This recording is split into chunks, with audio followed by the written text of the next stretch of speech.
Alam mo, isa sa pinakamasarap na pakiramdam ang pagmamotor ng long ride. Yung tipong pagsakay mo pa lang ng motor, pagpaandar ang engine, may mararamdaman ka ng kakaibang saya. Dahil kapag nagmomotor ka sa mahabang biyahe, talagang nakakawala ng stress at ma-appreciate mo pa ang ganda ng mundo. Yung tipong habang nagmomotor ka, masasabi mo na nasa sarili mo na, wow, ang sarap palang mabuhay. Ang ganda pala ng mundo.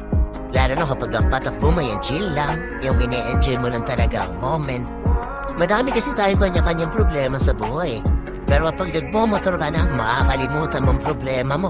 Lalo na kapag maganda ang view, maganda ang kalsada, tapos hindi mo namamalayan, nagkakaroon ka na pala ng positive mindset dahil magaan ang pakiramdam mo eh.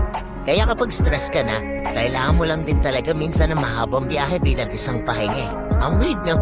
Kasi nakakapagod magmotor pero ito yung pahinga ng gusto-gusto ng marami. Pero sasabihin ko sa'yo, hindi ka taba ng napapahinga kapag ka nag-long ride ka eh. Hindi yung utak mo, kundi yung sarili mo mismo. Kaya deserve mo rin mag-enjoy. Deserve mo makarating sa magagandang lugar. Deserve mo ng bagong experience, ng bagong kwento. Ang buhay ay isang mahabang biyahe. Madami kang pagdadaan ng iba't ibang uri ng kalsada. Malubak, mabuhangin, madulas. Kailangan mo lang din talaga maging maingat. At pwede kang huminto para magpahinga. Tapos, biyahe na ulit. So paano ba yan? Desa muli. Ride safe always, and God bless.